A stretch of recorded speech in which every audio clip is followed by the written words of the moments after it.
70 tips. Let's jump right into it. The smaller truck-based 4.8 and 5.3 liter LS engines are the cheapest. Here is a page right out of my LS Swap ebook that shows the 4 price levels of the LS engine. Gen 3 LS engines are a bit easier to swap and are likely also a bit cheaper if buying online. Almost all truck and SUV engines are iron block. All car engines are aluminum block. Iron block engines are way cheaper. Number 3, buy your engine from a junkyard. Pull the engine yourself if you can. Ask friends for help if needed. Some junkyards have discount days, sometimes 40 to 50% off everything. Number 4, avoid buying bolt-on performance parts that are not essential for your swap. Add those items later. For now, just focus on getting the engine running and driving. Number 5, buy a complete engine. This is the #1 mistake swappers make, as I explained in my LS Swap Mistakes video. And it's worth repeating. Start with a complete engine. It's the easiest and most cost-effective way to do an LS swap. Number 6, some suggest buying an entire vehicle. Here's how it works. You buy the cheapest used vehicle you can find that has the LS engine that you want. Take out the engine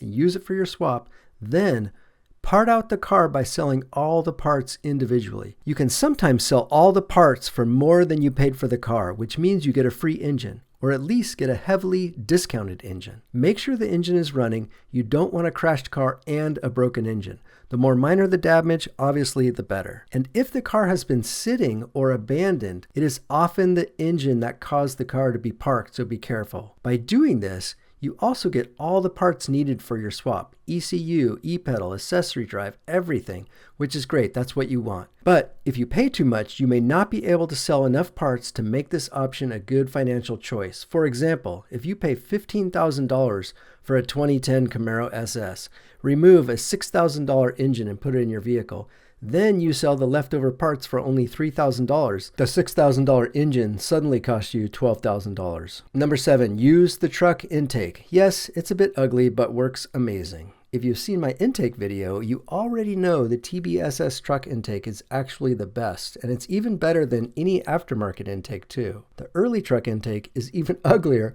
but also still pretty good. So some things I say in this video may not be the best way to do an LS swap. But remember, this video is focused on doing an LS swap as cheap as possible. My ebook can also help save money too, as it breaks down every item on if it's possible to DIY and how difficult it is. Which leads me to number 8, DIY everything. Don't have the skills? Watch YouTube videos. Don't have the tools to fix something? Buy it. Tools are a great investment. You buy them once and DIY everything, and this can save you hundreds or thousands of dollars over the life of the tool. And good tools you can pass on to your kids. Treat your tools well, think of them as an investment, and keep them forever. I am still using tools that my dad bought in the 1960s. At the end of this video, I'll tell you how to get a free downloadable list of all the items in this video. Number 9, higher mileage engines are usually cheaper if buying online or on eBay. But at some junkyards, prices for LS engines may be the same regardless of mileage. 10, use the accessory drive that came with the engine you buy. Relocation brackets can be used to move items like alternators and AC compressors that may be hitting things in your engine bay. My ebook has info on the 3 different pulley layouts and depths,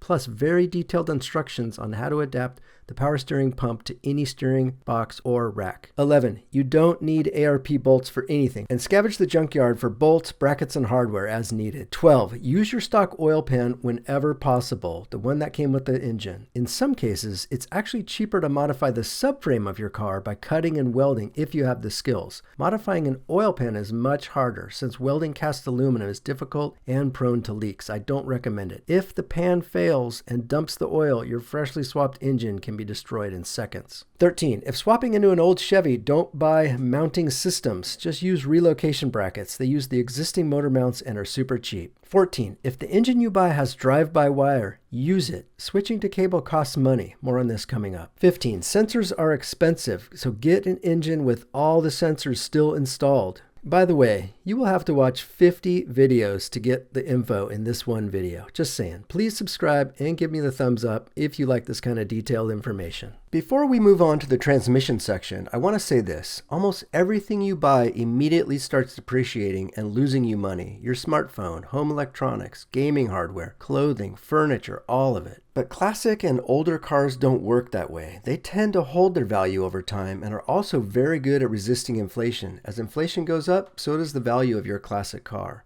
So with the LS swap, you get a faster, better car to drive now, and if you ever sell it, there's a good chance you get most or even more of your money back. 16. Research will save you from buying the wrong stuff. Plus, every vehicle is a little bit different, so you gotta do some research before you start to make things go smoothly.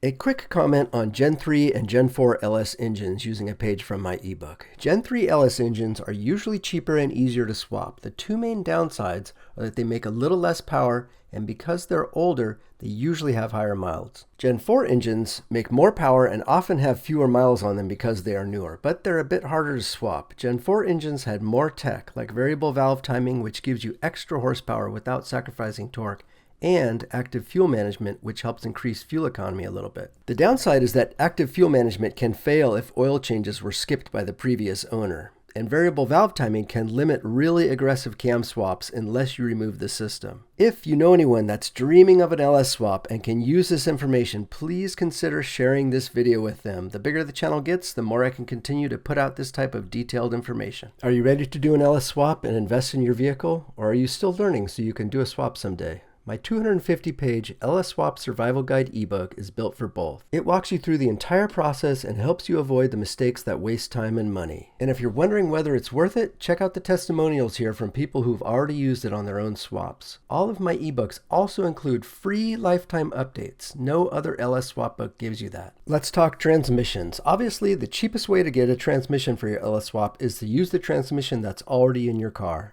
The second best is getting a transmission that's attached to the LS engine you are buying. You could also use an older 3-speed automatic box, but this seems pretty sad as you are taking the time and effort to LS swap and then putting a 60-year-old transmission in your vehicle. Number 20, use your current drive shaft. Have it shortened. You can also have the correct U-joint put on, or even better, use a U-joint that adapts to your new trans. If you don't have a drive shaft, pull one from the junkyard. Do not buy a new or custom drive shaft, obviously. Number 22, cross members are pretty easy to fabricate. You just need welding or cutting skills or a friend that has those skills. 23, it pains me to say this, but swap in an automatic transmission. That's because they are easier to find and much, much cheaper. Save the manual swap for later on down the road when you have more cash. This video will be available as a free downloadable ebook on my website, so you can reference it as you start your build. Quick note, I've got a video on an 8HP70 8-speed transmission swap and a 108-page how-to ebook on the Auto ɡild website. But this is definitely not a budget swap. I just want to let you know this 8HP is for people who want modern drivability that will make their car faster and don't mind spending more. So consider it a future upgrade once the budget swap is done. Let's talk fueling. A LS needs 58 psi of pressure, so the 43 psi in your 1990s car won't work. I always recommend an in-tank pump, especially if you have a newer car that already has an intake pump, but if you need an electronic pump, an external pump can work. The LS C5 Corvette regulator works fine and is what most people use. Just try to get a brand name one, links in my ebook. Parts of your existing fuel system can be used, especially the hard lines. Fuel injectors are expensive, so use the ones that came with your engine. Side note, be careful using your old fuel tank, especially if your car is older than 1995 and has a metal tank. The rusty debris in your tank that happily flowed through your carburetor can get stuck in your LS's expensive fuel injectors, and this could ruin all 8 injectors and cost hundreds of dollars. So get a new tank if rusty, and at a minimum make sure you have a good filter. 28. Stock fuel rails are fine. 29. Some newer factory fuel connections are fine if not rusted out. If you have a newer car, you can use many of the parts on the fuel system. If you have any additional tips, please let me know in the comments. Number 31. AN fittings are great, but they can be expensive, so use them only as needed. Evil Energy makes very affordable AN fittings and hoses. Not sponsored, I just hear good things, and they do seem to have very good customer support too. The vehicle that you are swapping will affect how much work you must do in an LS swap and which items you must replace and how much the swap costs. A pre-1980s vintage car will likely not have fuel injection. It will have a carburetor, which can be reused actually, but the LS does not use a mechanical fuel pump, so you need an electric fuel pump anyway, so you may as well go with fuel injection. LS sensors are not compatible with older vehicle gauges and dash warning lights, more on that coming up. A vintage cooling system also may not be able to handle the increased needs of an LS engine. Very Very little of the old electrical system can be used with the LS's wiring harness, but it can provide 12-volt power, which is the most important. Old cars, what I'm calling here, are a bit better, but the old fuel injection is still not compatible. The plastic gas tank should be usable and better since it won't have rust inside, but a higher pressure pump will likely be needed. Other items may work too, depends on your vehicle of this era. Newer cars, like 1990s and newer, are much easier to LS swap and cheaper because existing components are often likely to work with what an LS needs. For example, if you are doing a 1988 to 98 OBS Silverado swap, it can be done very cheaply, $1,000 or less in some cases. The fifth section is ECU and tuning. Number 32, for a budget swap, reusing the factory ECU that came with your engine is the cheapest. And if the engine is kept stock, the factory ECU will work perfectly. If on a tight budget, a Holley Terminator is usually not the first choice, but there are situations where it can actually make sense. Like if you don't have an ECU already and you don't have a harness either, the Holley Terminator includes an ECU and a harness. Plus the Terminator is great if you want to get up and driving quickly or if you plan to do future major upgrades. Number 35, if doing a Gen 3 LS swap, you don't need to upgrade it to the 411 ECU. Use the ECU that you have. Any Gen 3 ECU is fine. Number 36, another reason not to switch from drive-by-wire to cable is that a cable throttle body does not work with some LS ECUs. I have a list of which ECUs work in my ebook. Number 37, an amateur tuner can usually do some basic tuning to get you running. No need to go to a professional shop. You can even learn to DIY tune. Most think it takes about 20 to 40 hours just to learn the basics, and you still have to buy access to use the software and you need a laptop computer. But there is some free software to do the basics for free, especially if the engine is stock or very lightly modified. One of the biggest savings you can make is actually free. I'll explain that in a second. Section 6, wiring and electrical. But first, a quick review of how wiring works on an LS engine. Some of you may have heard the term standalone wiring harness and wondered what that is, or if you even need it or want it. You do need it, and it is easy to understand once you see this page right out of my book. Classic car wiring, like in my 68 Camaro, is much simpler than a modern LS system. It only powers basic items like lights, horn, wipers, and dash gauges. There is no ECU, usually just a simple fuse panel with a few circuits. LS engine wiring, shown here in red, is more complex. In an LS swap, you don't remove your old original factory wiring. You just add the LS engine-specific wiring on top. But you do need to tap into the old original harness for some power. And of course, the old wiring still handles the items that are not engine-related, like lights, wipers, horn, gauges, etc. When the LS swap is finished, the original harness and LS harness are like two wiring systems that live together but are kept mostly separate. So think of the original wiring harness in your vehicle as the vehicle wiring and the LS harness as the engine wiring. Let me know in the comments if you have any questions. Tip number 40, get the full engine wiring harness when you buy your engine. This is so important. A good new harness is very expensive. Do not cut any wires. You may need the connectors. Get all the connectors too. Don't forget the ECU, E-pedal, etc. See my LS swap mistakes video for a complete list of what to get. Number 41, it's best to strip out any wires you don't need from the harness. You can do this yourself. The process involves removing unnecessary wires and circuits and adding a simple fuse box to clean everything up. You can find plenty of how-to videos on YouTube, or I've included links to the best ones in my ebook. Or number 42, you can have someone else rework your harness for a small fee, usually around $150 to $250. Adam at LSX Harness has a good reputation. Number 43, use everything you get with your engine. Coil packs, spark plugs, spark plug wires, etc. These items are expensive and why you never want to buy a partial engine. These missing items add up. You can use the donor truck's fuse box to make a cheap LS fuse box, but for the fuse box and to power your harness, I highly recommend using the BP Automotive Kit. Not sponsored, they just make great stuff. Links below. Number 46, use your factory gauges whenever possible. Yes, your vintage gauges may not work with the sensors that are on the LS engine, but you can get adapters so you can put the old school sensors onto your LS engine. If I'm missing any good tips, please let me know in the comments and I'll do a part 2 of this video if I get enough ideas. Let's talk engine cooling, section 7 out of 9. Number 47, avoid aftermarket radiators. You don't need them, and you don't need a 2, 3, or 4 row radiator either. Base Silverados with LS engines were rated to tow 9,000 pounds and used a single row aluminum radiator. So use a replacement radiator that came in an LS equipped vehicle. Works great and very affordable, up to 90% less than a fancy aftermarket radiator. You don't want brass and copper either. Yes, copper does dissipate heat better than aluminum, but copper must be made thicker than aluminum because it is weaker, which means air does not flow through it as well. And copper is much heavier. It can add 10 to 20 pounds to the front of your vehicle. The worst place to add weight. We are trying to make our cars faster at ɡild, not slower. Every single new car has an aluminum radiator today. The new C8 Corvette, all Ferraris, all Lamborghinis. The $1.5 million 1,000 horsepower Koenigsegg has an aluminum radiator. But you think that somehow your vehicle needs a giant 4-row brass and copper radiator? It's not 1968 anymore. Radiator technology has changed. Using used junkyard hoses is hardcore budget savings mode, but as long as they are in good shape, they are okay to use. When at the junkyard pulling an engine, if the hoses on your engine are junk,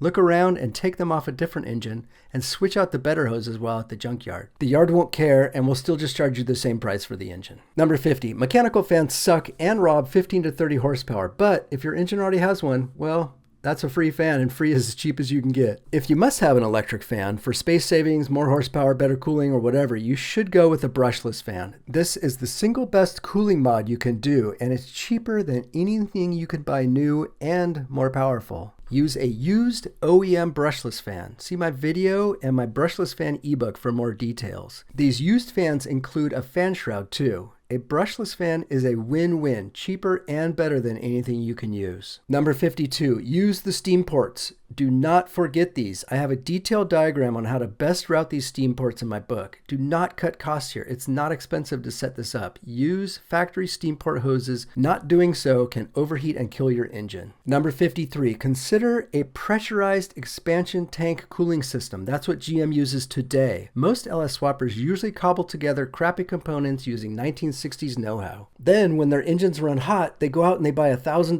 aftermarket radiator. Or worse yet, someone online tells them they need a 4-row copper radiator like it's 1969 again. So they spent all this money chasing the overheating when all they had to do was set it up right. You don't need fancy expensive parts. You guessed it, details are in my ebook, including a detailed diagram and which parts to use. Finally, a 160-degree thermostat will not reduce overheating. Again, it's not 1967 anymore. LS engines are designed to run at 195 degrees or hotter. Get used to it. Never use a 160-degree thermostat, please. Let's quickly talk how to save money when doing exhaust work. 55. When buying your LS engine, ask if part of the exhaust can be cut off so you don't have to buy the flanges. Then your vehicle's exhaust can be welded right up to the engine without having to buy any flange adapters. This is a smart move that most don't know to do. The O2 sensors should be in this pipe too, saving you even more money. 57. Most LS engines come with cast iron log-style manifolds. These perform very well, much better than the old manifolds from the 60s. In many cases, block hugger and mid-length headers provide no performance benefit, so these are okay to run for most street builds. Number 58. It's not ideal, but okay to go with exhaust dumps for a while to save costs. This is where the exhaust pipe is short and just exits below the vehicle. Number 59. Consider using junkyard mufflers too, and you can DIY the steel hangers. Use YouTube for instructions.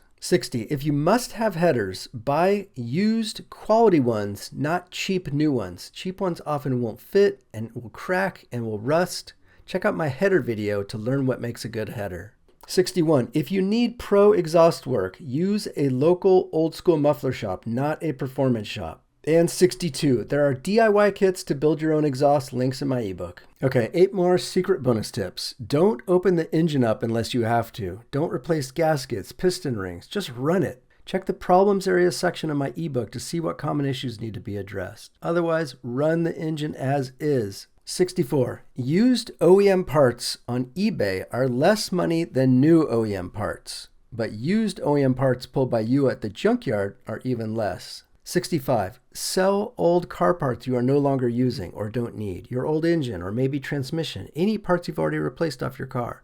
In fact, sell any stuff you have that you don't need. Clothes you don't wear, smartwatches you don't need, old tech and toys. Your classic car is likely the most expensive thing you own, and it's immune from inflation. So spend money on your vehicle, not stuff. What else do you own that is going to be more fun and more valuable? 66. Need an expensive tool like an engine hoist? Buy it used online locally, then sell it for the same price when you're done with it. Or, when you're done with it, clean up all the grease and rust and sell it for $50 more than you paid for it. 67.